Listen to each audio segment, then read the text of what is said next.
What's going on, everybody? Welcome back for another week of the Reel Down. We took a week off last week. Me and Jimmy are both swamped with work and life stuff right now, so we're trying to get as much as we can to you. But and we got championships coming up. I think this week I'll be in on Thames Ford for the Tennessee or Kayak Angler Society Tennessee Championship. Uh, and I think Jimmy's putting together a Bass Nation championship for Alabama. So we got all kinds of stuff going on. Um, but this week we got the first and second place from Sam Rayburn, the Hobie BOS series that went on out there. It looked like it was a mixed event, kind of tough, but in that fall transition right now. But these guys that were able to figure it out. So without further ado, I'm just gonna go ahead and introduce them. So first up, we got Caymen. How are you doing today? Hey, good, man. How are you? I'm good. So I heard you said you were from Utah. You made a 22-hour drive out there. How was that? You're legitimately Oh, road dogging it. yeah, exactly. I mean, it's fun in itself. I mean, it's long and tiresome, but I mean, I enjoy it. Yeah, that's great. I mean, it sounded like it was worth it. So at least you get a little bit of gas money to get home and all that. Um, Right, yeah. So how did you get into kayak fishing and ultimately tournament fishing? Where'd you get your start at? Yeah, I mean, I pretty much grew up fishing. Tournament fishing, I started with my uncle up in Idaho, anyways. Hmm. He invited me to a tournament with him, and that's kind of just when I got hooked on. I'd been bass fishing a little bit before, just around here, but nothing too serious. And then Yeah. that's kind of when the whole tournament aspect of it took over. So, So did you uh, start in a bass boat or did you start straight out of a kayak tournament fishing? yeah, I was pretty much co-angler with my uncle out of a bass boat. Okay. I feel like co-angler is a good transition to kayak fishing because I hear there's a lot of similarities in co-angler fishing and kayak Yeah, fishing because you kind of gotta not exactly the same, but you gotta kind of pick it apart a little more than you would if you're on the front end of the boat. You can cover more right, water. right, Uh, yeah, we're, well, I guess us kayak anglers are almost always following up behind a bass boat anyway, so it's yeah, pretty much. so it's the same difference, I guess. But that's pretty cool. So I hear there's a lot of good smallmouth fishing in Idaho. Yeah, Uh, there really is. It's some of the best smallmouth fishing probably in the country. But yeah, I've seen some videos of people, and they're not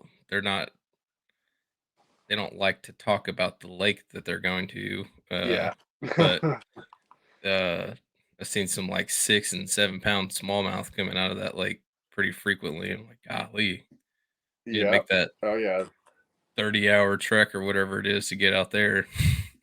yeah, yeah. I mean, I think I think I know what you're talking about, but I mean, even going up there, it's still like 12 hours for me to get there. Jesus, that's crazy. Yeah. Um, what's the tournament scene like in Utah? I know I've seen some KBF stuff out there, but I'm guessing there's some grassroots trails and stuff like that.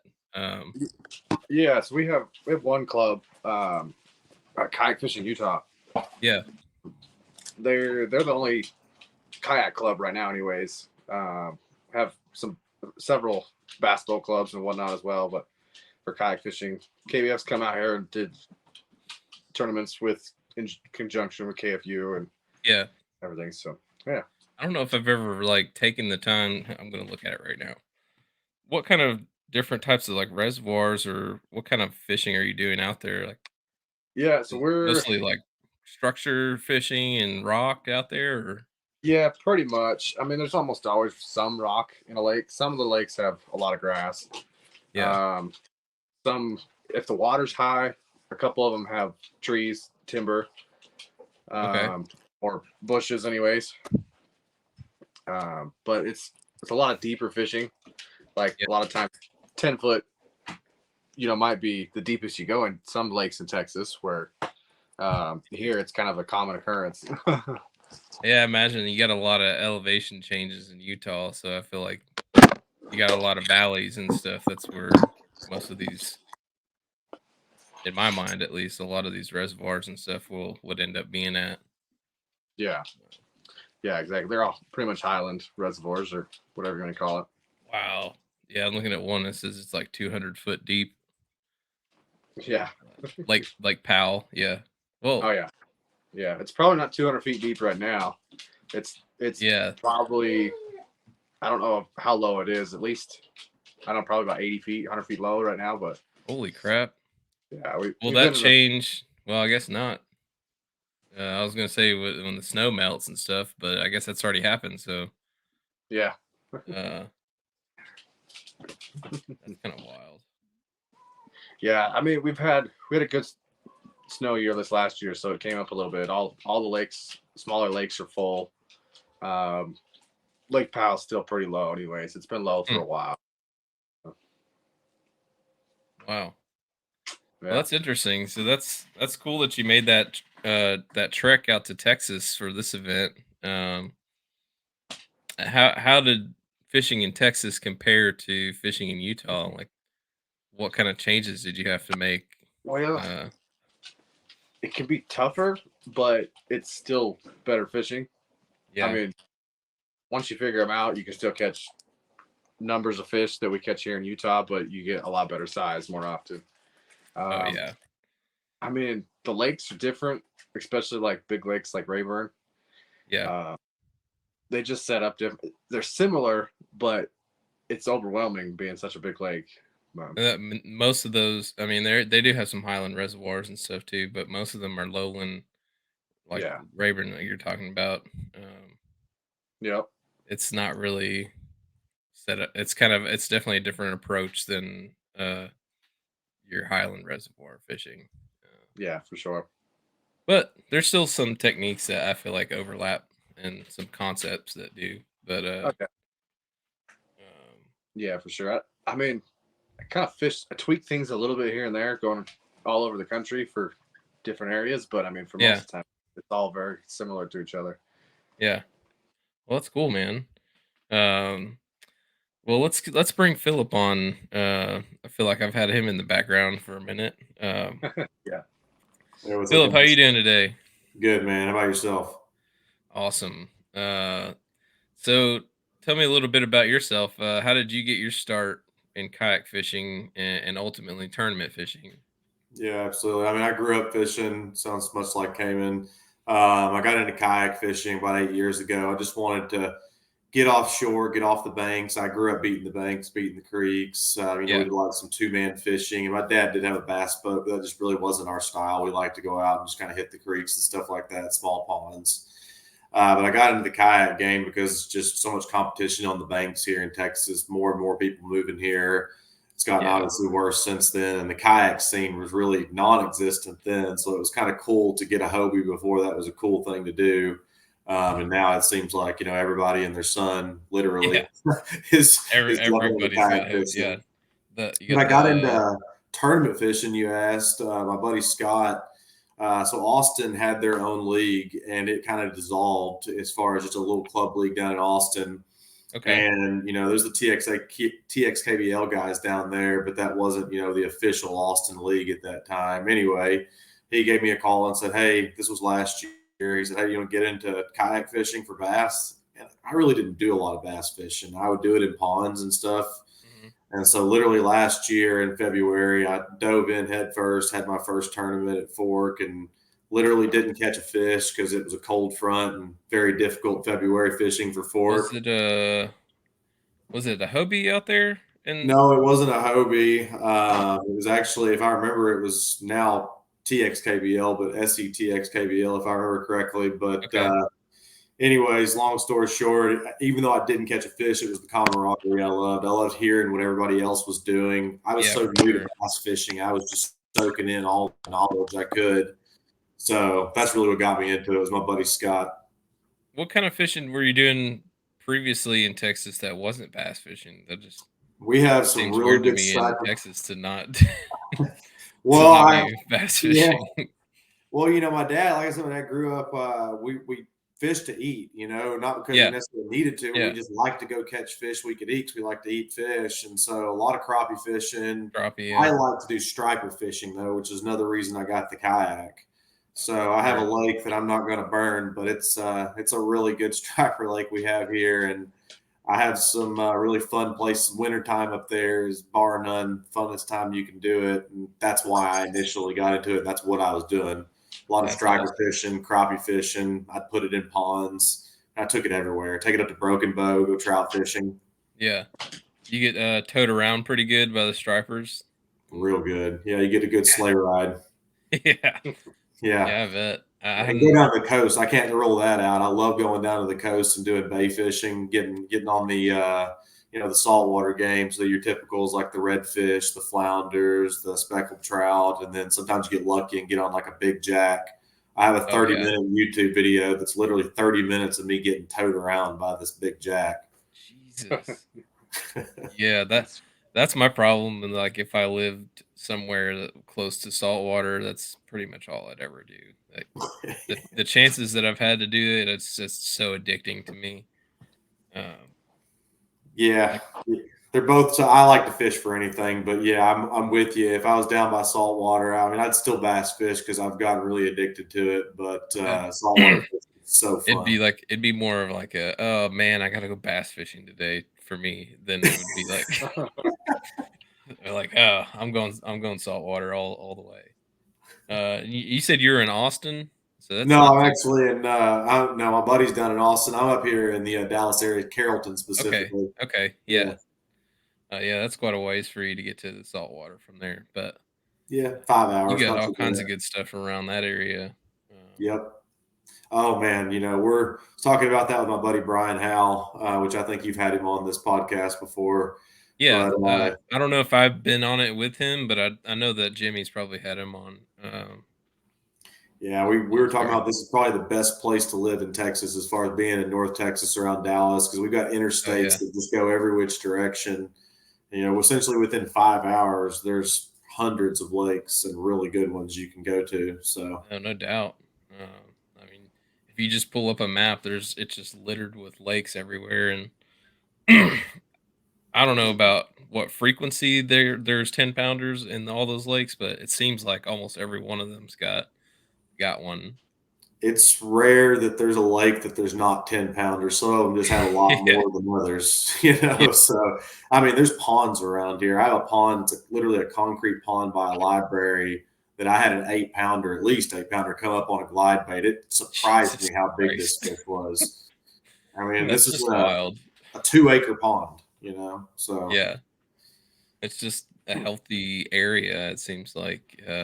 the water quality, the forage, we don't get that cold spell. They get a lot of good growth. So, a lot of Hmm, good factors. yeah, that's awesome. So what experience do you have on Rayburn then? Is this a lake that you're pretty familiar with, or you kind of just don't go to it as much, or I'd only been to it once before. It was this year. It was actually back in July, so it wasn't too long before, and it was super hot. I only caught 3 fish. I didn't have a chance to pre-fish at that time, and I only caught 3 fish. And I knew if I was going to go back for the Hobie, which is why I got out there and pre-fished a couple of days, that I was going to need to go try to figure the lake out. A lot of it's because it was being drawn down at the time, but that always plays a factor in when you got the water dropping. yeah, But to answer your question, I mean, no, not a lot of experience. I only had one day on the water prior to practice. okay, yeah. So you came into it kind of with a fresh mindset. Yeah, yeah, I had no experience to have good or bad or indifferent on. Right, it was just let's just go Yeah, fishing and try to find some fish, yeah, which just probably played to my benefit. How weird the lake was. It seemed like for all the people that were familiar. yeah. I could see that. I feel like a lot of times this year I've burned myself trying to fish history, Hmm. and I haven't. Honestly hadn't fished hardly anywhere this year that I haven't fished before, so I've been having kind of a rough year as far as tournament wise. Well, when I got into kayak fishing last year, I forced myself to literally. My buddy was joking, Scott, that got me into it. He said, "Well, Yeah. since you go to every league around here, everybody's calling you out as a local because nobody knows any different." I go to everybody's events, and nobody really, I guess, people that don't know me don't know where I'm from. So there's like, "Oh, he must be local. He's always at our events." Oh yeah, and it's like an 8-hour drive for you to get there. Exactly. Yeah, I'm a local. We'll call it But that. that played a big benefit in me getting the knowledge, right? I've seen so Yeah. many different types of lakes. I went out to Guntersville this year for the Bass Masters. So, I've Yeah. just seen a lot of different types of scenarios and weather patterns and 2 full years of watching the transitions, Yeah. listening to what the leaders have done. That gave me just a lot of stuff to kind of put together that really played in benefit of getting this win. So, Yeah, no doubt. So you mentioned practice earlier. How does your practice go for you? How really did you good. approach practice? I told I went in knowing I was going to move around a bunch, trying to cover water and just try to find where there was a juicy spot with some big fish in it. And I knew Yeah. it was going to be hard to come by a lot of big fish, but you got to be around big fish to catch them. And so my goal was to cover a bunch of water, get a couple of good bites in an area, and move on just with the confidence and knowing that they're there. Drop a couple of waypoints and forget about it, right? And Yeah. I got into a spot in practice that on day 2 of practice. Day 1 was pretty good, but I only had an 18-inch fish and I had some 16s, but nothing special. I was like, I'd probably cut a check, but I'm not winning with that. Let's Yeah. go try to find a place you could potentially win at. And second day, I was throwing a buzz bait, just trying to cover water over some grass, and I caught 3 fish in 4 casts. Oh wow. And the last 2 casts, I wasn't even trying. I caught 2 fish on the first 2 casts, and the last 2, I was trying to move out of the cove, and I thought I was just going to let me just throw a cast over here, and I caught a Yeah. fish, and I Kind of threw a like cast. halfway dragging it behind you, kind of deal. Basically, yeah, Yeah. basically. So as soon as I caught the 3rd fish, I was just like, okay, yeah, I'm not making another cast in here. And they were Nice. 20 and 19 and a 16, and I was Oh like, that's wow. the Yeah. best. So that's what you're looking for, Yeah. especially in a fall event. If you can get those 19s and 20s, those are a big deal. Any event, if I catch a 19 and a 20 next to each other, it's like, Yeah. okay, there's good enough quality here. I'm going to assume that's not the only 2 fish that are in that area. Maybe, Yeah. maybe they are, but We've covered some Florida and Texas events this year that it seemed like if you weren't catching like 20 to 22s, you were being left in the dust. It seemed like. that's for. I mean, a lot of the times of the year here. I mean, it does take 100+ inches to win a lot of our tournaments. So, Yeah. to your point, you got to be catching 20s most of the time. Yeah. But in the fall transition, I'm guessing this is a fall transition event. Yep. So Yep. what kind of water temps were you guys seeing? Like in the 80s or something like that? What were you seeing, Cayman? Yeah, I was starting at about like 85, 86, Okay. and then it was 90, 89, 90. Yeah. But That's still pretty So warm. I've heard everybody else saying their water temps before I got there, because I got there on started pre-fishing on Thursday, so a lot of other people had fished a couple days. Everybody was throwing around 89, 86, 87 starting temps.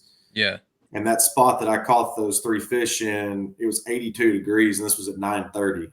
I was Mm, like, oh, that's interesting. That's really cool compared to what everybody else is telling me.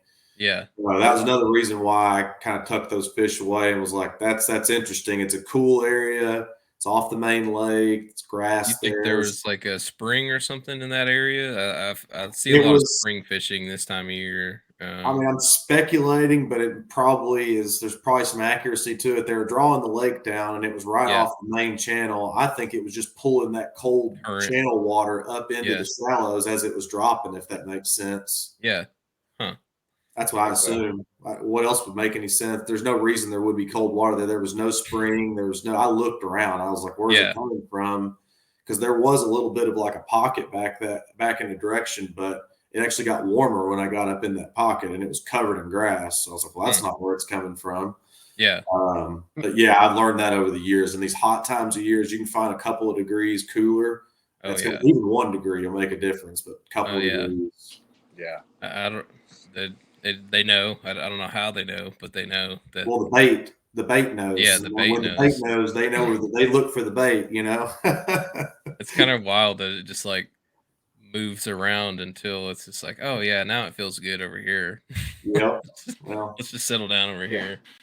yeah, Um, so Rayburn sets up that it's kind of like we were saying a lowland reservoir. Were you guys seeing like a lot of grass right now? Like out here at least, it kind of seems like September and October, especially when they start drawing the lake down, is like your peak times a year for grass yeah.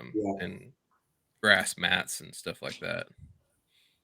Yeah, I was seeing a lot of grass. I mean, there were certain areas where there was no grass, which I think is normal. But the Yeah. areas that had grass, yeah, there was good mats there. It was the way I like it. There was enough water on top of a lot of it that you could fish it with Oh yeah. subsurface baits. But there was the mix of the mats, so you could kind of go back and forth and not have to move a bunch of water to see the difference. So Hmm. Wow. Um, so you found it sounds like you found your spot in practice, and uh, so practice was pretty productive for you. yeah, Uh, it really Cayman, what is, about right? you? Did you get a chance to practice at all, or how did you approach the event? Oh, I got 2 days of practice. Zoning Yeah. off over there. Sorry, my dog was kind of like looking at me whining, anyways. But You're good. yeah, I got 2 days of practice, and I never seen the lake before. Yeah, Watched a whole bunch of YouTube videos or listened to them on the way down, and yeah. I I feel really like plan on being offshore. uh no, that was Lake Fork. My bad. I was gonna say that didn't the Bassmasters go out there a couple years ago in the fall whenever they had to switch all their events to the fall, but it was Lake Fork that they went out in the fall. So that may be Um, good yeah, research there for was, that native event. But yeah, That's fall last year. No, it was spring last year. They had a fork event for at least the Elite Series. They may have yeah, had another fall event because Alton Jones won that one. That was like in March, if I remember correctly, last yeah. year. I think it was like 2020 or 20 no, it's 2021 when they went out there and is Patrick Was that when Lee Walters. won? I think it was no, that was it was before that one. It was when Patrick Walters won with like 100 something pounds. Yeah, he was live Opened with a scoping jerk up in bait. those. Yeah, live scoping. It was kind of one of the first guys to start live scoping out in those trees. Yeah, Yeah, yeah. yeah. He Yep. really put that on the map on that Like event. 32 pounds and whatever that one day. And Yeah, yeah. he had like a I think he had like a 20 something pound lead over second place. Um, but wow. anyways, so you were doing a lot of research on YouTube and stuff for this event to try to get some idea of what you were gonna do. So what did that Yeah, yeah. Which how'd that go for you? Like, what did you going I into it? mean, What did you like? I'm gonna start on this kind of stuff. yeah, yeah. I mean, there was fish doing what I saw in videos and whatnot, but the bite I found wasn't on tournament day. Wasn't what I really planned on doing. I planned on being offshore, Okay. possibly chasing some schooling fish, but mainly just fishing structure, brush Yeah. piles or ledges or some points or something like that. Yeah. And I found fish out there, mainly schooling fish, and I didn't really trust it. I knew I had some backup areas close by that had fish and grass that I could maybe get a small limit, but I didn't really trust the schooling fish to be there. So Yeah. we ran to an They I area. don't I guess Philip, you might be able to answer this better. Do you know if they like kind of migrate more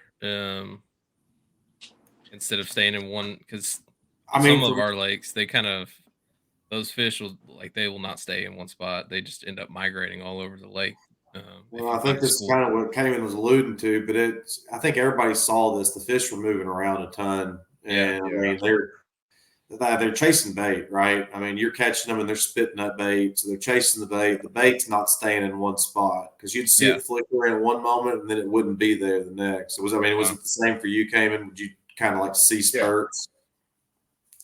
I wouldn't Yeah. trust I wouldn't have trusted the school and fish either. I guess my question for you is, what compelled you on tournament day, and what did Yeah. you see that made you go do what you abandon did? that. That's what Yeah. I'm curious about.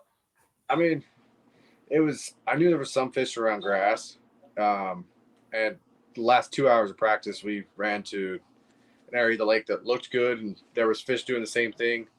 I knew I could catch a limit, and it was just, I had to figure out how to get bigger bites at that point. I Makes mean, sense. yeah. It was a good move. I'm just curious. Like it Yeah. takes a little bit of gumption, right? I've made those moves. It doesn't always work out, right? So definitely had it not work out more than it has. Yeah, I feel like it has not worked Yep. out for me a lot this year. Every time I make a move, it's just like, well, that was dumb. Why did I do that? The strategy of kayak fishing. Yeah, especially when it takes you so long to get to a spot. You really burn up a lot of your time if you're making a run to something and it doesn't work out. You're like, wow, I just wasted half my day. Yeah, I mean, you're talking about picking places apart. I mean, as I listen to any local tournament, big tournaments, a lot of people win in small areas. They may have a little backup area or two but they're always really close. Usually, they're not really covering a lot of water. Yeah. There's rarities. Rolando Nadine won at Caddo this year, and I was sitting next to him when he made like a couple of mile trek towards the end of the day across the lake and found him in some deep, trees. So people Wow. do it. Yeah. But I mean, how often do you make that move and it doesn't work out, right? And for him, it was a gold mine. So you look like a genius when hindsight's 20/20, right? I feel like you got to be. I've learned that you got to be in a kind of a certain spot in your day to be able to have the courage to make that run. Like if you've Yeah. already got a limit or something, and it's average limit or a smaller limit, then you're like, I got to do something else. I got to try to make Yep. something happen here.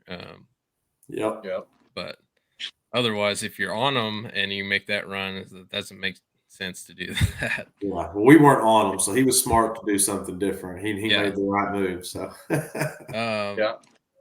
so I guess you've kind of alluded to it. Cayman, how did your day one go? And talk about that move a little bit, I guess. Yeah. Yeah. So, I mean, I didn't really have much knowledge on the area at all. Just we ran around the cove for 2 hours, and I mean, showed up with just open mind. And I only had one fish for the first like 3 hours. Okay. Yeah, that's got to be nerve wracking, I Yeah, it guess. was kind of getting frustrating. Yeah. Finally pulled down a bank and caught two more, and felt a little better. Only needed a couple bites, and just kept working grass edges and whatnot. And Yeah. at the same time, my drive broke, landing on 19 and on a fluke in the back of a grass mat. So it forced me That to slow sucks. down and just So I just started fishing everything because I'm like, well, I can't run anywhere now. I might as well Yeah. just fish it and hope for the best. Power pole down and just pick it apart. Yeah, pretty much. Um, yeah, so being that one fin, I could only go like a mile and a half an hour, Yeah. wobbling. Man, I did to that death. at Gunnersville the other weekend when I was out there. I guess I was just paddling through grass too hard and I broke a fin off. And halfway through my day, it just got really loose on me and just felt super like there was no resistance on it. And I picked it up. I was like, what the hell happened to my fin? It's just gone. Yeah, that's pretty much So, what happened to me. dude, it's frustrating. Luckily, it was a motor event though, and I had a motor, so at least I didn't have to. I was like 4 miles, 4.5 miles from the ramp, so Okay. oh it would man. have taken me a while to get back. Uh, Yeah. but Yeah. yeah, it sucks. So was it a Hobie drive that you had that happen Yeah. It too? was. Also, huh? Yeah. I run a PA 14 360 anyways, and Yeah, that's the same exact boat I'm in. So yeah. maybe we need to call Hobie and say, hey, what's up with these what's up with these fins, man? Right. Or Right. The only thing I think of was the grass grabbed the split ring that keeps that pin yeah. and ripped it out, and I don't know how, but Yeah, that's what I was like. I don't know how that whatever. split ring's gone, or how that would have happened, or if I would. Now, to be fair, I'm abusive on my drive, and I literally went straight through a grass mat and just kept pedaling through it. And I'm wondering if I just like somehow force that split ring to just like bend over and go through somehow. But Yeah. anyways, yeah, I had the same thing Okay. happen. I mean, they Um, gave us breakaway fins. We want to use them. Okay. yeah, right. Right. Yeah. They should come with a warning though, like, hey, don't try to go straight through a grass mat. Yeah. uh, Right. I think I get too much confidence in it going through that sparse grass that because it goes Yeah. through that pretty easily. That I'm just like, yeah, I can get through that mat. It's no biggie. Uh, Just get it Yeah. bogged down, and then I get too lazy to pull it and paddle. So I'm just like, yeah, I'm just gonna yeah. force my way through this. Classic. uh, Uh, so anyways, you lost your fin, and you basically just picked that spot apart after that. And you said you were in a yeah. grass edge or like around a grass mat. Yeah. I was fishing grass edges mainly to start. Uh, that's where we caught fish the day before, anyways, and Yeah, trying to fill a limit. The pressure really got to them. They weren't as active. They were still using the grass edges, but since I had to slow down, that's what led into what I found about 1 o'clock. Anyways, I pushed way in the back of a creek just to see if they were there, yeah, and found a. It was probably there was like two sections of it, but it was about maybe 30 to, and the other grass mat was about 20 foot wide. mhm. Not big at all, really. And I caught like 7 fish out of it, and 2 of them were 18s. Oh wow, So I'm like, oh, there's some good fish in the back of these creeks, and I had a whole bunch of little fingers. And then that's just what I did on the day two is just run those fingers fishing all the grass mats in the back. yeah. So making your way into the backs of the creeks, were you seeing a lot of bait and stuff back in there, or did you just have a Um, feeling that like that's where they were going to be? there was bait. It was mainly bluegill. There was a Okay, lot of bluegill and just yeah, smaller, 3-4 inchers mainly, and that's what I think they were feeding on, anyways. yeah, yeah. Speaking of that, I saw something at Gunnersville the other week too that I'd never seen before. Like massive schools of bluegill. Like I probably saw a million bluegill that were just lined up on the grass edge all the way around a creek. Um, and Yeah, I'd never seen that. Oh, I'd never seen that many bluegill before. I was like, "What the hell is happening over here?" They're like yeah, schooled up like shad are. Um, but I'm wondering if like that's a fall time pattern that I'm not taking advantage of.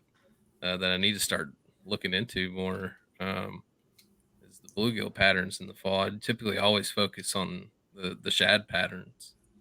Um, yeah. I I can really find almost a bluegill pattern. It may not be the best pattern to find because it's yeah, not always the best, but there's usually some fish always chasing bluegill. It seems like. mhm, Agreed. yeah, especially around the grass and stuff like that. Like you're talking, Yeah, Usually seems like bigger fish too. yeah, yeah. Usually some good them fish. bluegill, the gill eaters. Yep. Yeah. Um, well, Philip, how did your day one go? How did you approach your day one? You said you found a spot in practice. Did you go straight to Yeah, that spot or? I did, and I was a bit nervous because I got to the ramp a little late. I just kind of missed time getting out of my Airbnb and getting coffee and typical morning time stuff. You know Yeah, how it goes. So, anyways, I'm usually I wake up right at lines in or something like that. Is how my morning usually starts.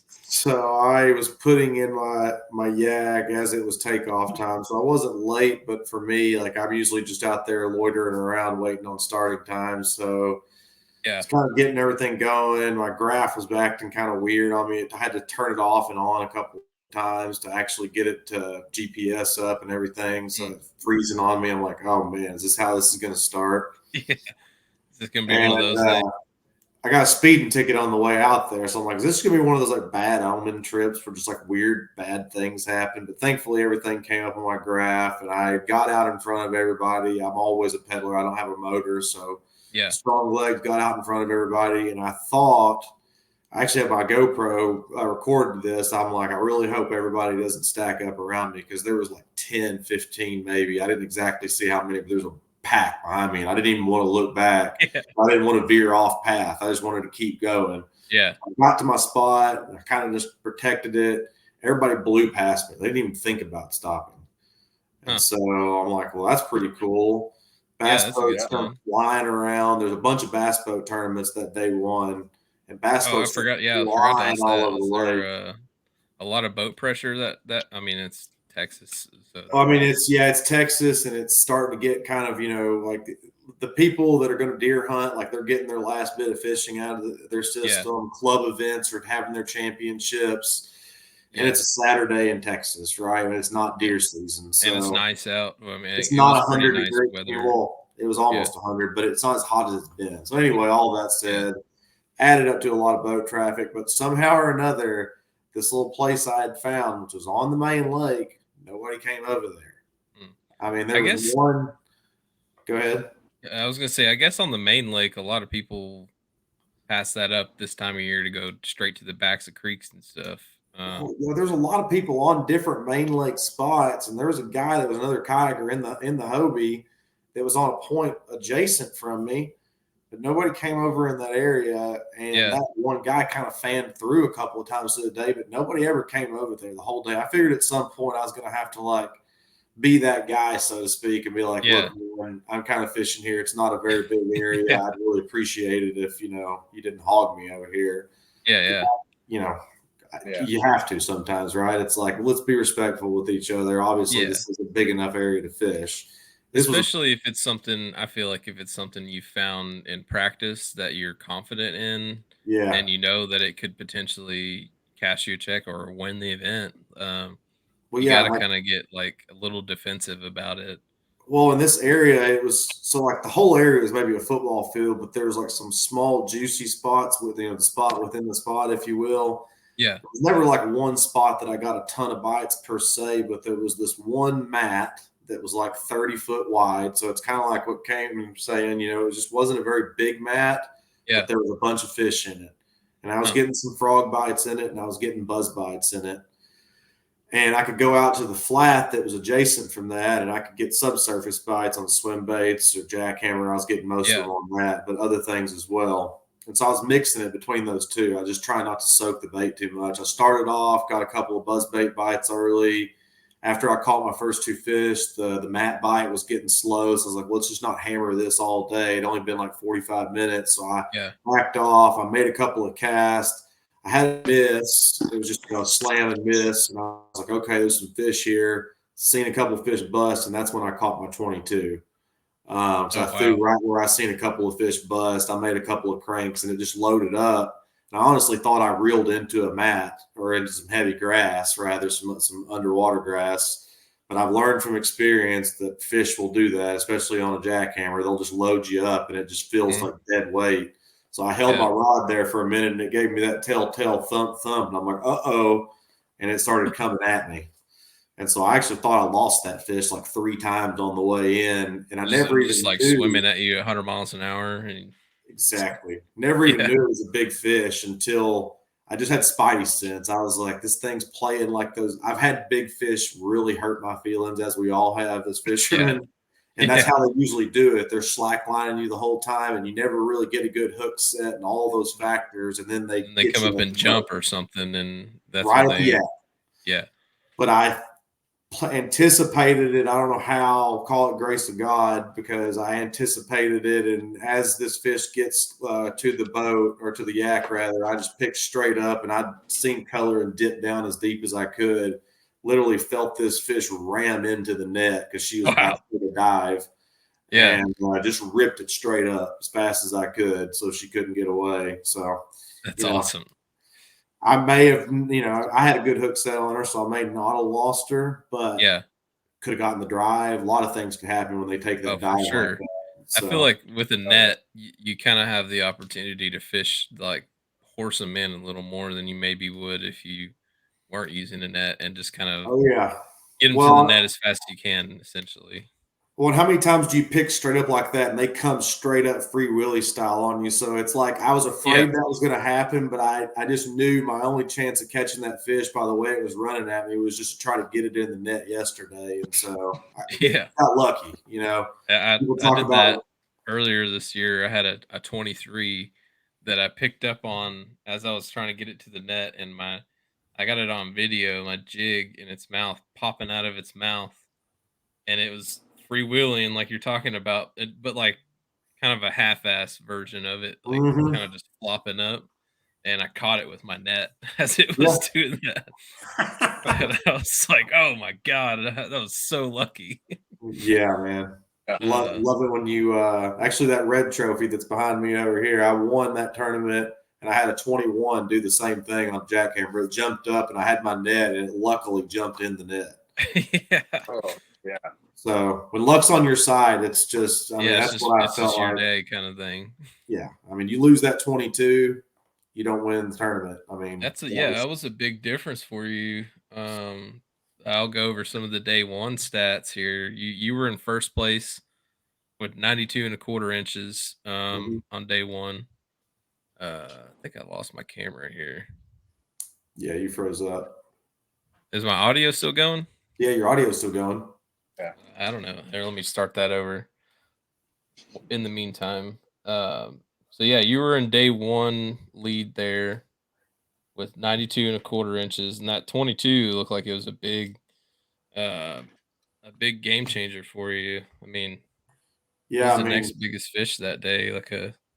was it Well, there's a 22.75, but not a whole lot yeah, of 20-inch fish being caught this time of year. Um, Oh, there wasn't.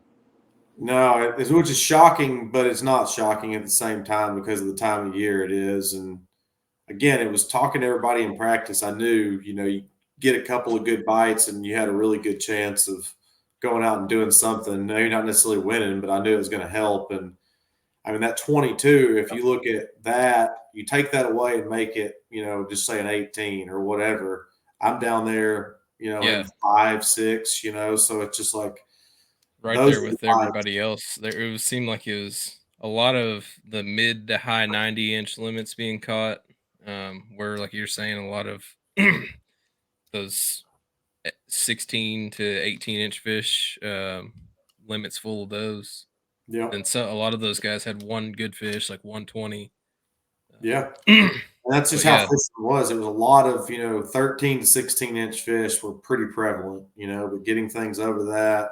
So, well, at times it felt like a 16 was hard to come by, especially when you had a 15 in your bag, but yeah, Yeah. a lot of man, small yeah. fish. 10th place was all the way down to 10th place was 80 inches, which sounds crazy to me to say about a Texas lake that 80 inches will get you in top 10. Yeah. Super stingy. And so Yeah. Cayman, yeah, you were in fifth on day one with Yep. 85 and three quarter. Um, but second was Joshua Dial. I hope I said that right. 89 and a half inches. And third was Brian Howell with 87 inches. And fourth, Carl Griffin with 86 and a quarter. So a lot of those mid to high 80-inch limits. And then you just need that one big kicker like Philip got to kind of set you apart from the rest of the field. Well, Uh, what's funny about that is because Brian and I are buddies. He sent me a screenshot when he jumped up right behind me within a quarter of an inch. oh He's at, yeah, he's at 88 and whatever, and I'm at 89, or it was, but I was within a quarter inch. I don't forget exactly the numbers, but he yeah, sent me a screenshot and then sent me the eyes emoji, and I'm like, oh, okay, all right. yeah. That And give you a little extra push to. it Uh, did because probably the biggest piece of day one was the last 30 minutes. I caught a 15 incher, which only gave me a quarter of an inch, but that ended up, giving me a small coal. And then I yeah. caught a 19 incher, Oh right? yeah.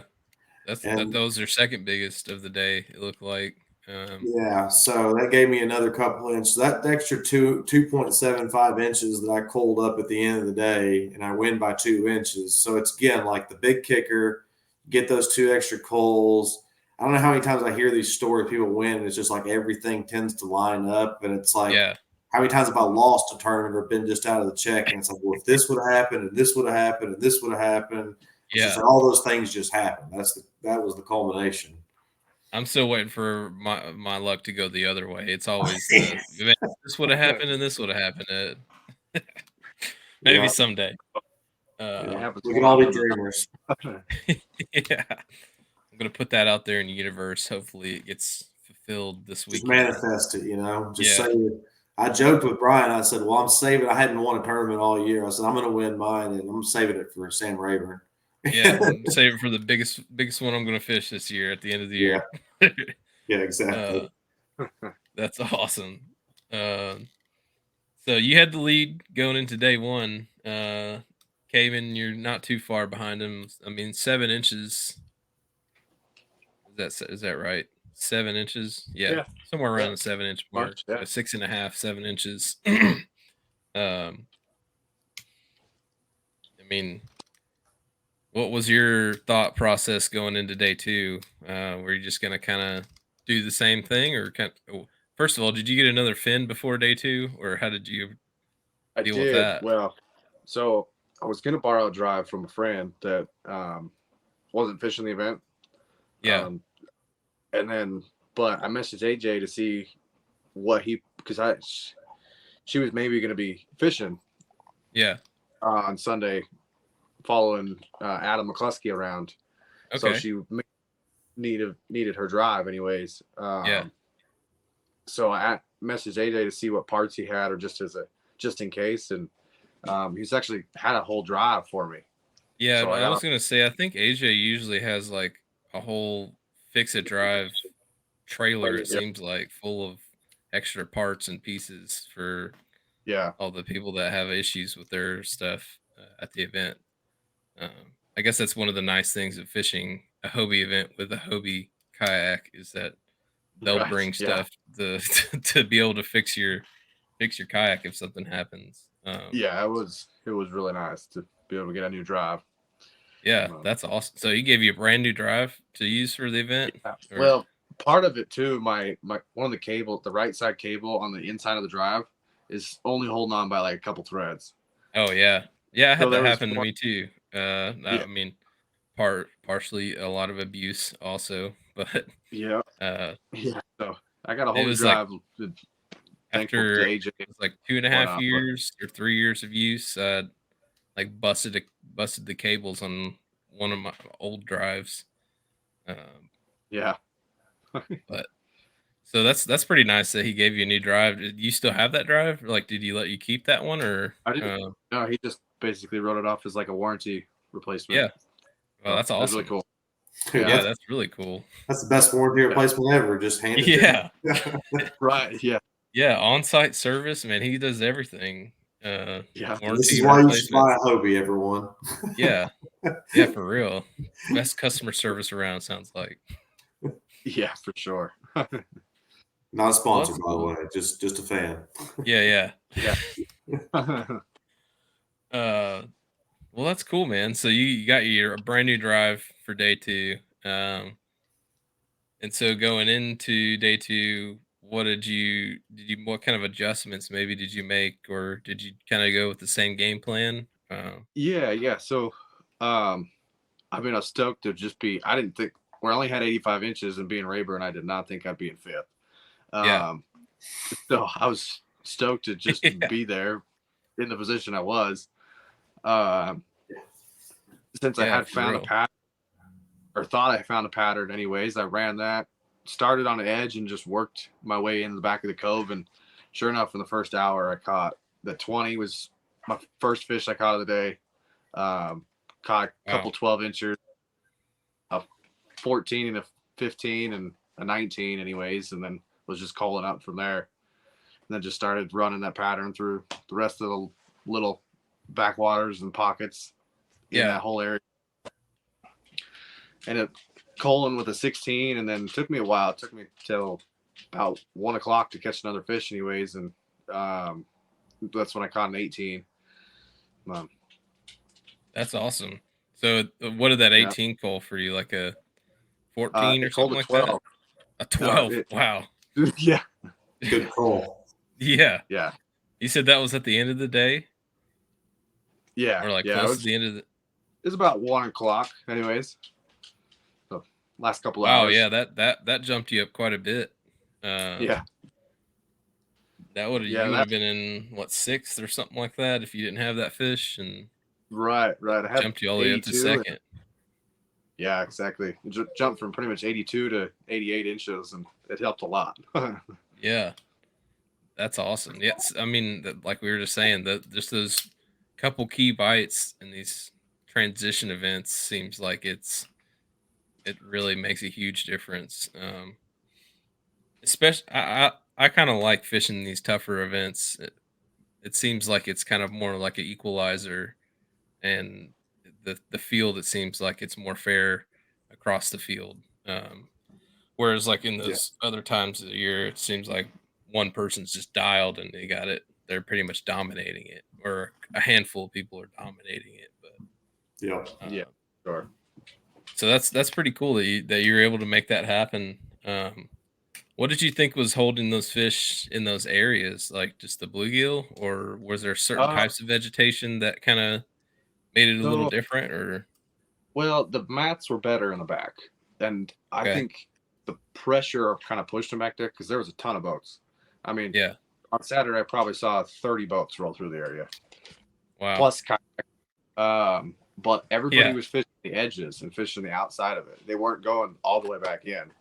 yeah, And it was the mats that were kind of little, like almost like hollow on the inside. They could get in them a little easier. They weren't as dense.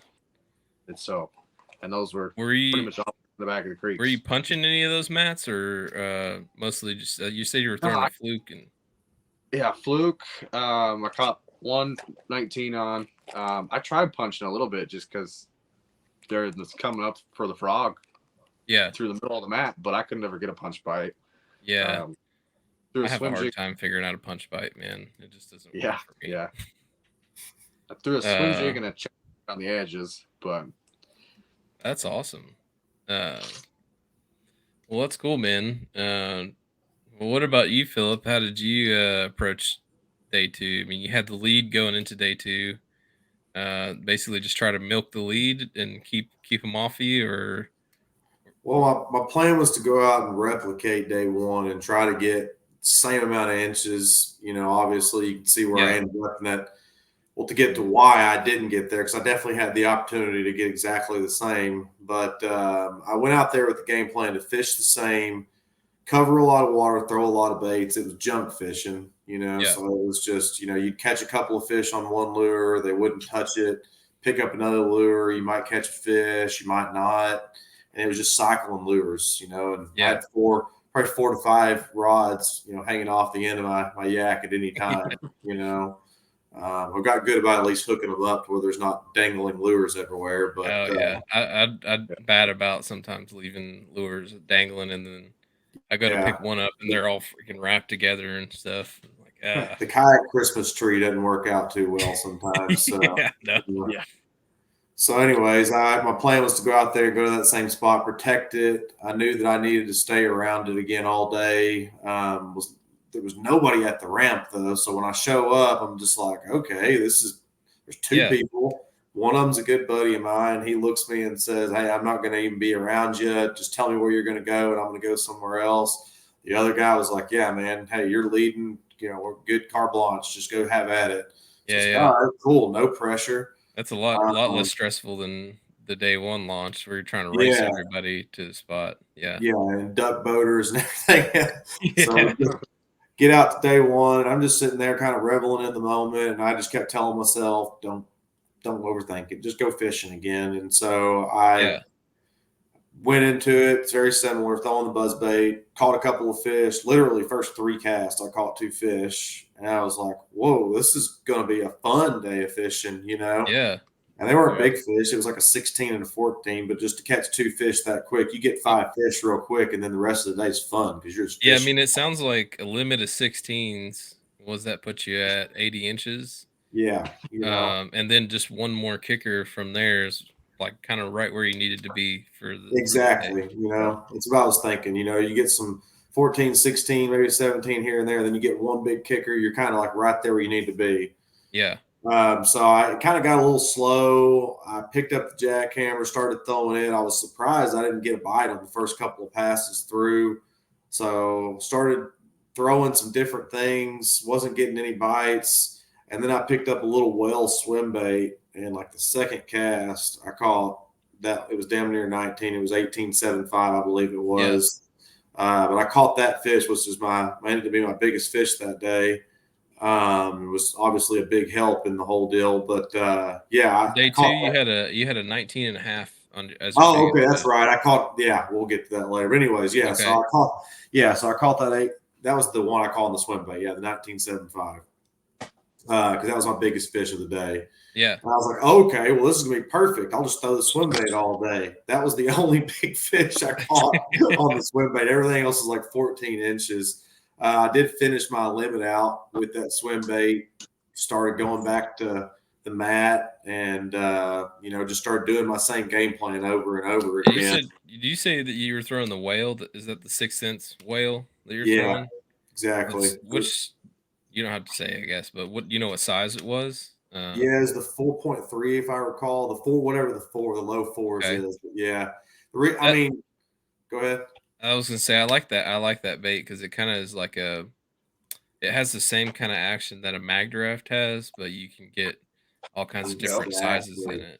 it. It's smaller, it's cheaper than a mag Yeah. draft Yeah. is. You can catch a lot more fish on it without tearing it up. But for me, it was really about the size more than anything. I like the Yeah. profile. I like a little chunkier swim bait. For whatever reason, I'm not a fan of a real skinny swim bait when you get bigger. And I was really Yeah. trying to mimic that jackhammer size because they seemed to like it. The fish that I wanted to catch at least seemed to like that jackhammer size, but they Okay. weren't really biting it. And I'm like, well, I got to go something more subtle. So that's what prompted me to go over to that. And I didn't even really hardly throw that the first day. Yeah. So that was a smart move to keep confidence to keep throwing it because I could have easily done like we've all done, like, well, I didn't catch a fish on that, clip it off, and call it a Yeah. day. Yeah. I do that all the time. Oh, we all Change do. out from day one to day two, and I clip off a bunch of stuff that probably would have worked day two a lot better than what I end up tying on. So Oh yeah, well, because every day is different, right? yeah.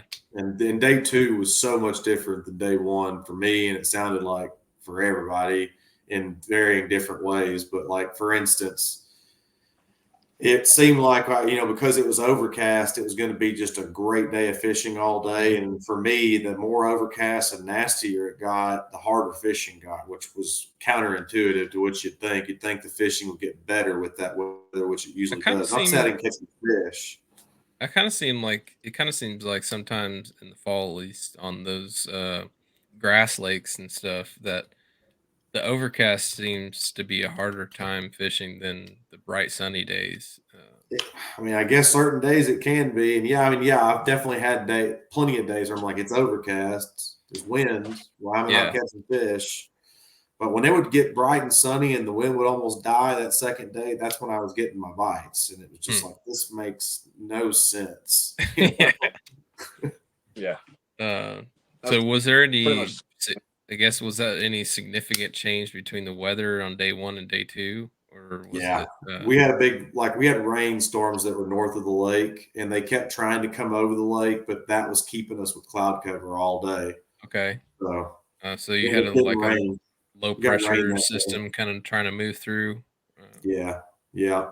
Huh. It actually came over the lake. It rained on all of us, I believe. It rained on me pretty good, I know for sure. It rained on you, Cayman?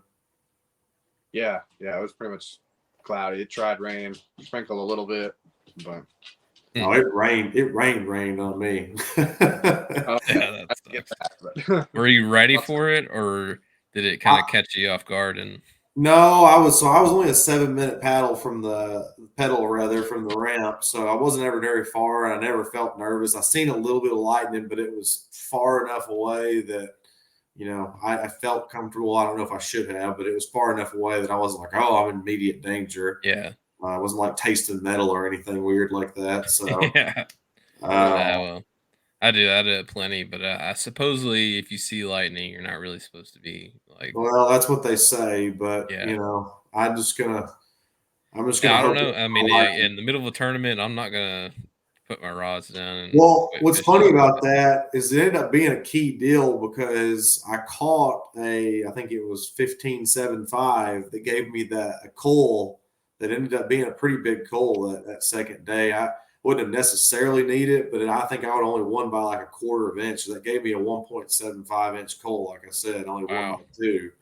So, and that was throwing that little well. I just pitched it over a point. I'm heading back towards the ramp. I'm like, well, let me just get over here just in case all hell breaks loose. And it just one of those typical shark moves before it ever even hit the water. It come up Oh and just yeah, engulfed it. like I was they're like, tracking it oh, in the air almost. yeah, exactly. That's It awesome. was. Yeah, that's awesome. Yeah.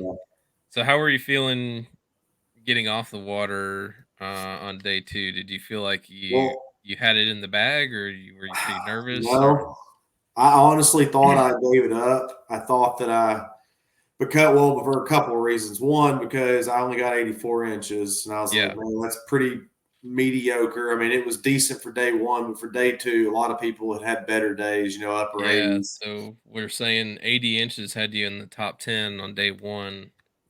80 inches had you in 22nd place on day 2. So Exactly. A lot better a lot, fishing yeah. for the So you had field. 84, and that had you in the 10th place spot on day 2, which Yeah. I Well, guess you so had to here's be feeling a why. little nervous at that point. Well, because I only had 84, but the reason I only had 84. So at that same point that I caught that one coal, Yeah.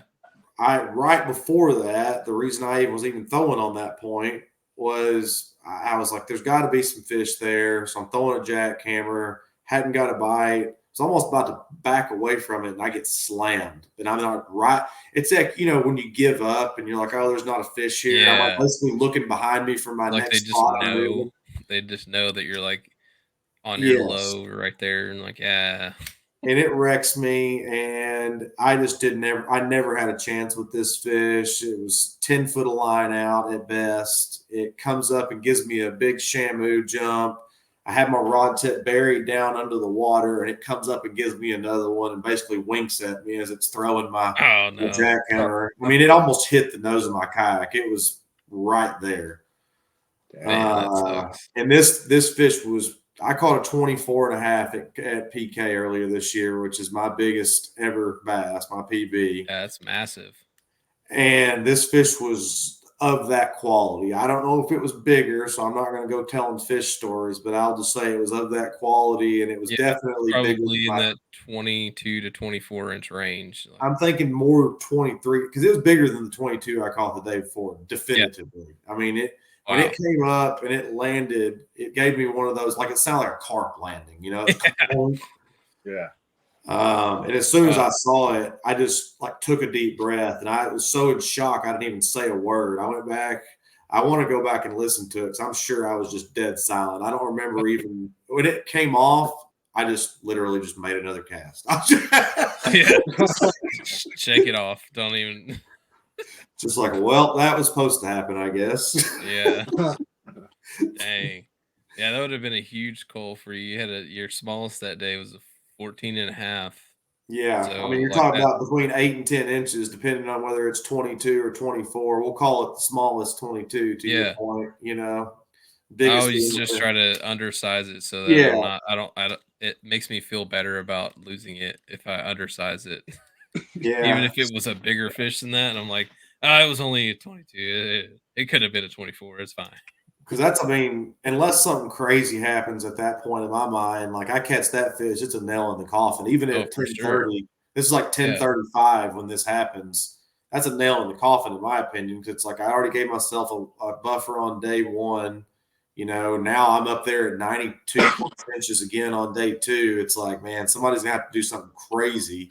You can always get that 100+ inch bag in Texas, so it's not Yeah. impossible, It but can it might happen. be rare. Which I guess there was, yeah, one guy had 95 inches, which seemed to be Yeah, the Jacob. biggest bag of the bag of the tournament. But even then, uh, there's only one 20-inch fish in that bag. There was a 21 and a half, and the rest was 19s and 18s, and a Yeah. 16 in there. So it's like, It's hard to come by big fish this time of year, and for this Yeah. time especially.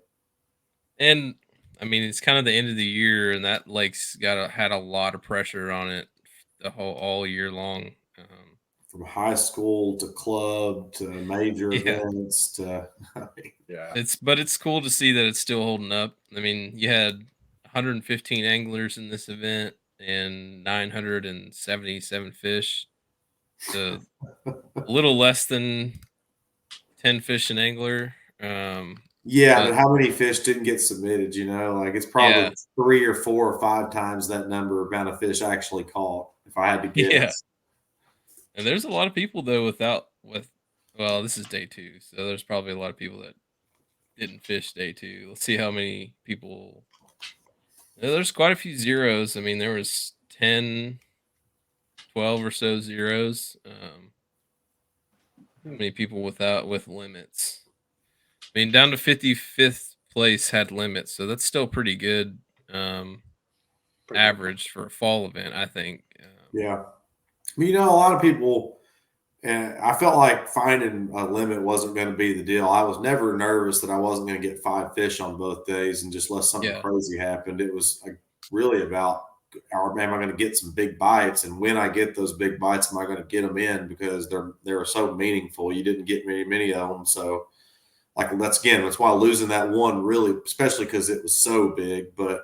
yeah, no You doubt. know, and then day one, I didn't even say this, but day one, I lost 3 big fish. One of them I saw, it was just like the big one. It was a 19 plus, right at the nose of my kayak. It just kept shampooing me, and it just spit Dang, some man. water at me. Like Dang. you could potentially could have just blown them out of the water. uh, Yeah, but At everybody lost those, fish, right? Like it's not like I'm the only person who lost fish. 'Cause I was talking to Jacob Mueller, and he was like, "Man, I'm not trying to say anything, but like if I'd caught all my fish on day one, I'd have been right there too." And I'm like, "Hey, man, we've all been there. I just got yeah, lucky." You know? yeah.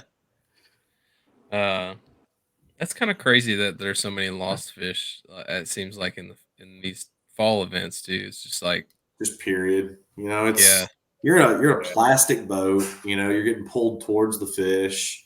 yeah, Plus, bass are just very good at their craft, right? They know. I don't know how they know what they're doing, but they know if they jump or dive or do something crazy, their chances of getting away is pretty good. They must, yeah. because they seem to be really good at it, at least for me. They're trained. They're Right. well educated. They've been practicing. Yes, yes. Especially those bigger ones. Like that big one I lost. I doubt I'm the first angler that has had a dull moment over her. So Yeah, she's probably Right. broke a lot of hearts. Yeah. yeah.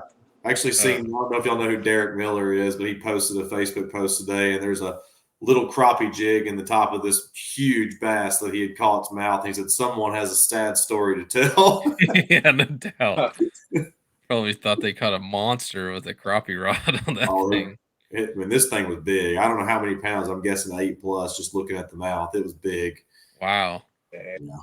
Yeah. Um, well, so that's pretty much the event. And going into weigh-in, like, how were you guys feeling going into weigh-in? Did you guys think that you're going to be first and second place, or were you kind of just like, oh man, I kind of ruined my chances at this? Or Go ahead. You first, Cayman.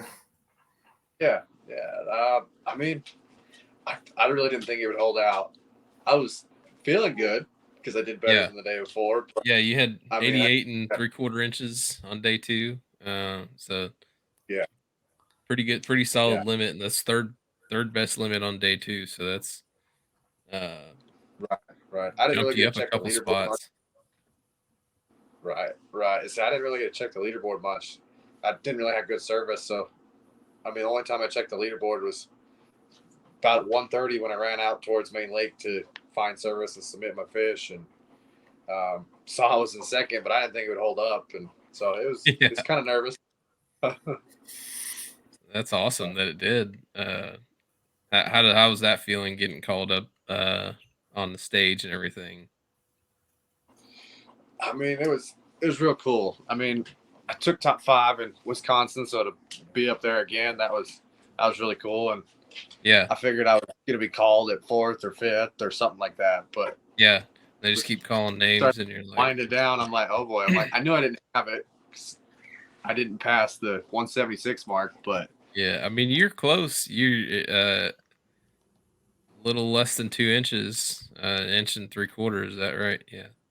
yeah, it was. If I'd have caught like a 16 1/4 or something like that on day one, or a 17 1/4 on day two, I'd have been basically tied. Yeah. Wow. That's wild. How about you, Yeah. Philip? How are you feeling? Well, I think I said it, but I basically told Yeah. my sad fishing story to anybody that would listen. Yeah. I was trying not to. I was trying not to let myself get geared up for a disappointment, but I knew that I was going to be disappointed if I didn't get first, simply because I had led for so long. It's not like I Yeah. felt like I deserved it any more than anybody else or It's tough. anything like that. I feel like it's tough to lose a fish like that in that kind of quality of a field, because you know that like that one fish can make such a huge difference in against that Exactly. many good anglers. Well, and my thinking is, it's like, okay, I lost mine today. Who got their lucky day today? Yeah. And I'm like, Yeah. man, because we've all seen it happen. Like running it reel to reel in these events is very difficult to do, and Yeah. No doubt. so that's what all those things are running through my mind, sitting there. It's just like, okay, regardless of anything, Philip, you started kayak fishing last year. You started bass fishing last year. Sorry, Yeah. kayak bass fishing rather last year. Tournament fishing is what I meant to say last year. Yeah. You have a lot to be proud of. Just getting up here on the stage with the quality of people. Yeah. For sure. Cayman mentioned he fifth earlier this year. I mean, just to even be able to compete with people of that quality for me Right. was honoring. And so I didn't necessarily feel like I deserved it anymore. It was just more about because I had led so long. It's like, Yeah. Philip, you have your chance. Like all you got to do is just close the dang door here.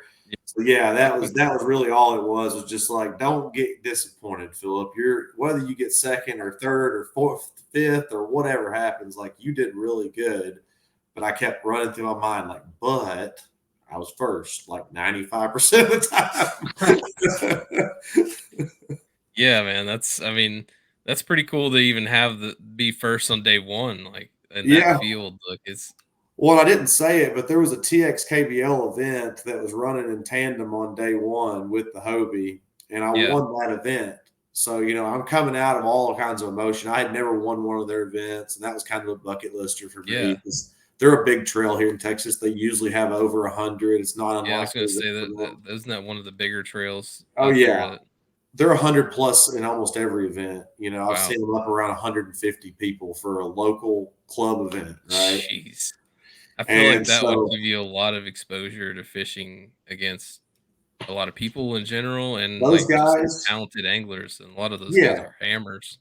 yeah. If you beat those guys, to me, I don't want to down anybody in Hobie, but it's almost the same level, really, because a lot of those guys do compete in these Hobies. A lot of those guys have won these Hobies. Yeah. So Well, and that's they yeah, know those lakes a lot better than most of the yes. people that are fishing the Hobies. They're Well, coming yeah, they've in. been fishing for before the kayak leagues even existed. They've been out there hammering these lakes and boats Yeah. and whatever else. So They can tell just a you lot of exactly where a patch of grass has been at for 20 years kind of deal.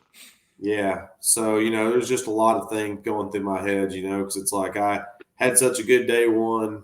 Come up here, let's just go in there and be positive. But I pretty much set my mind by the time I got up there and called for the top 5. I was like, I'm going to be happy no matter what. Yeah, no I doubt. still want to be number Yeah. one. So that's pretty cool that you won it, man. You ended up taking home the win and came in and you ended up finishing second. You Yeah. guys had a good event. I mean, there's a lot of it looked like it was pretty tough on a lot of people, and there's a lot of people that made a good jump on day two that had like 70 something inches day one and jumped Yeah, up there was. 90 inches almost on day two.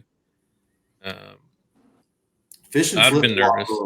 A lot of Yeah, people fishing flip flop. It was like either bad on day one or not as good, and then real good. And it was like for me, not as yeah, good because I lost my big fish. It was just a lot of people came in. You were solid both days. I'll give you credit for that. You went out there and put up good days both consistent. days, and we're consistent. Yeah, there's that's right. only a handful of guys it looks like that was consistent like that.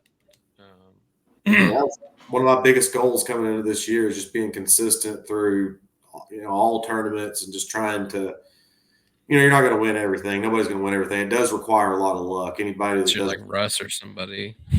yeah, But yeah, we got certain people. Brian Howell, I keep mentioning him. He's one of those guys. He gets on yeah. streaks, and it's like you just can't beat him. In fact, I couldn't beat him at all this year. And finally, I knew going into that tournament. I asked him, like, "What did you get today? Like, don't tell me you disappointed me, And he told me, like, no, I didn't jump you. There's no way." So, like I said, That's nice that you got to beat him too, especially if you had that kind of rivalry, I guess, yeah, well, buddy throughout the rivalry, year. right? It's a Yeah, friendly, yeah, we're both happy for each other. If he'd have won, I'd have been stoked, just like he yeah, is for me. But competitively as buddies, it's always like he like the eyes emojis. Like I said, he's sitting there. yeah. You're always giving each other shit and trying to beat each other. Well, it made me That's better, man. We've done that to each other for a full year. We've fished a lot of tournaments together, yeah, individually, but together, so to speak, and not always in the same area of the lake. Like we fished completely different ramps this tournament, which some tournaments we do that. Sometimes we finish right next to each other on top of each other. But we're always keeping an eye on where we're at. And, like that's now Caymen, I'll be looking for him in every tournament. No, it's like, okay, he's gonna probably one up me on this one. He's right up on my tail. Yeah. Yeah. Yeah, that's awesome, man. Well, do you guys got any sponsors or anything you want to thank, or any family for this event? Go ahead, Cayman. Yeah, for sure. I mean, like I said in the award ceremony, I think my wife, she travels with me to all these this year, and That's really cool. it's been a real big help. She helps drive and everything, so that's long drives that helps a lot. But friends and families help for all their support back home here, and just all over really. And sponsors, Enduro Power, lithium batteries, they power my whole kayak pretty much. Cool.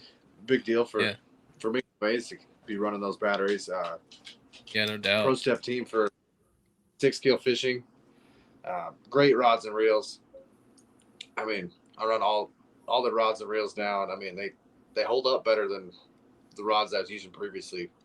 Those, they just, I mean, they correct me if I'm wrong. Do they start in like saltwater reels and stuff, and kind of transition more to bass fishing, or was it the other way? So he was actually, I believe, started Allen fly fishing. Wow. Okay. And then totally off on that. So then, and then he kind of just branched out into bass tackle and whatnot, and it's grown a bit. And they've now got lures and stuff on their site and everything. Yeah, that's cool. Who's more degenerate than trout fishermen and spending on money? All bass guys.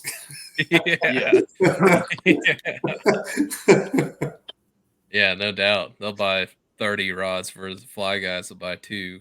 Yeah, well, the fly guys is 1,500 and custom, to be fair, but yeah, right. I mean, you get some bass guys that buy those ridiculous rods, $700 rods, and they'll get 20 of them. But right. But yeah, other than that, BA Custom Baits and Henley Custom Lures. I mean, both a couple local companies, anyways. BA Custom Baits makes jigs and some terminal tackle and chatterbaits, spinnerbaits. Henley Custom Lures, he's soft plastics, and they both got websites you can go look up and whatnot. There, a whole bunch of stuff to look at. Yeah, that's awesome. Is that Cody Henley? Is that who makes those? Yeah. Okay. Yeah. He's a hammer, man. Yes. Yeah. He's out of season right now. He's fished a couple local trails or series this first year, but he's just had back surgery and had a baby boy back in, I think, June it was. So he hasn't been fishing much. I know that feeling. I got one right now. I don't know if you can hear him. He's going nuts back there. But yeah, I just had one in August, so it's been a little tougher to get on the water and all that. Oh yeah. Congratulations, man. I appreciate it. It's been a definite transition, but we'll get the hang of it at some point, hopefully. Yeah. Yeah. Take it till you Uh, make yeah. Just keep going. Just keep plugging along. Uh, how about you, Right. Philip? What about you, sponsor wise or family? Anybody you want to thank? Yeah, well, my number one sponsor is Jesus Christ. I, definitely have to give him a shout out. I said a lot of prayers going into this, and they were definitely answered through the win, through keeping me safe, healthy, opportunity to do so, everything, and family wise, mom and dad, of course. My wife is really supportive. She stayed home during this one with the pup techs. So very much got to give the wife the shout out for sure for holding down the home. And my buddy Brian, I've mentioned him a lot, but he's given me a lot of support over the years. And in my opinion, a lot of the knowledge and the skill sets coming into a win like this, and in confidence too. Buddy Yeah, no Scott doubt. for my buddy Scott for getting me into kayak fishing for tournaments at least. And really just Ralph and Connie Marquez, they're actually part of Monster Fishing, which I'm on their pro staff team. They've really become like family. Got married in their beautiful venue down there in Galveston, Texas. Oh, that's So if cool. anybody's looking to have an event or get married down in Galveston, you should check out Bayside Resort for sure.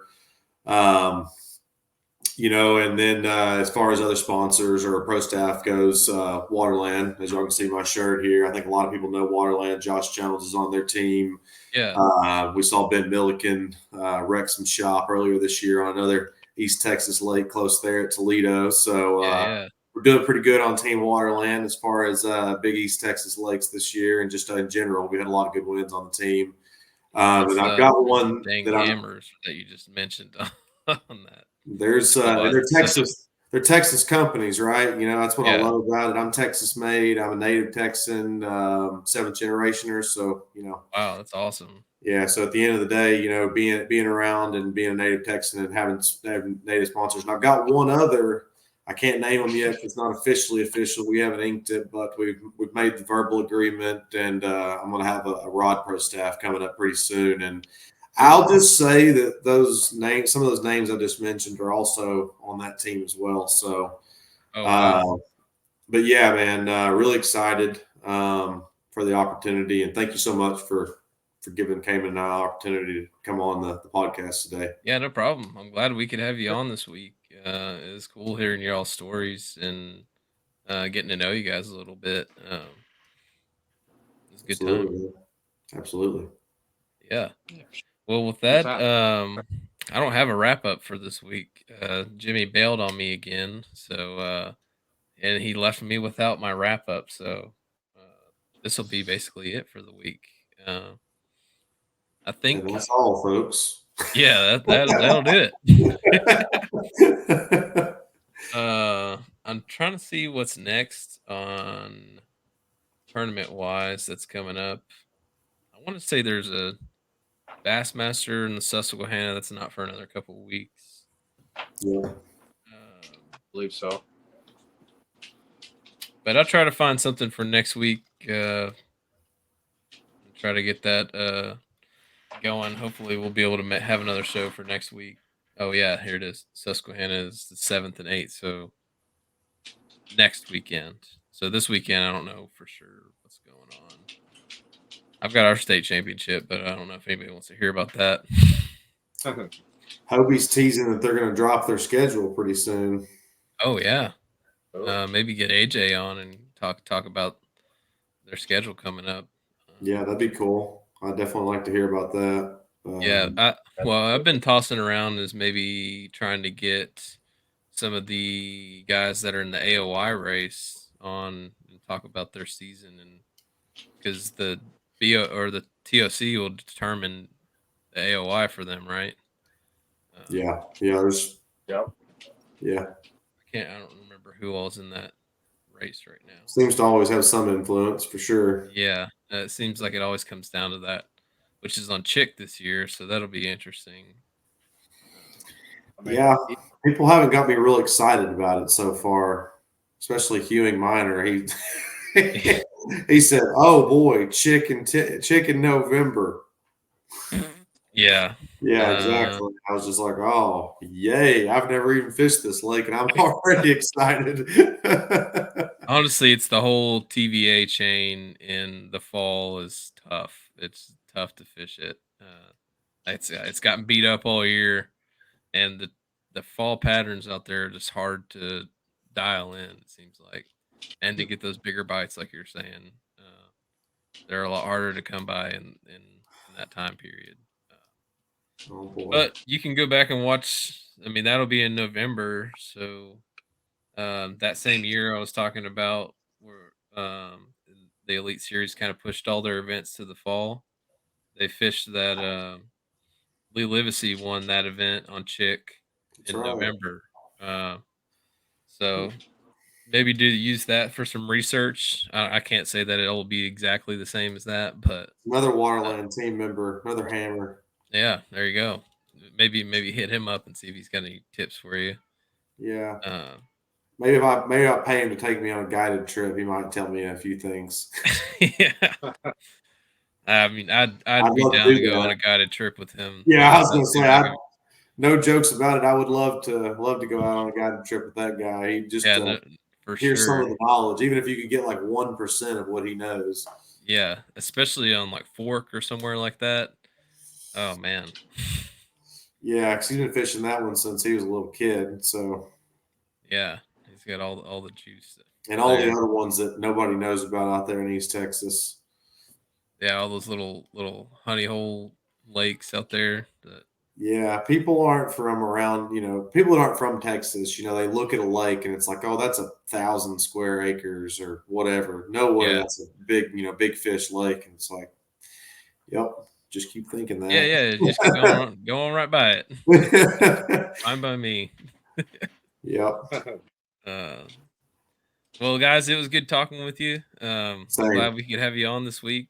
Um And for all the listeners out there, hope you have a good one, good tight lines this weekend. And we'll try to have something for you next week. With that, I will run the outro. We'll see you guys next time. See ya. Vote.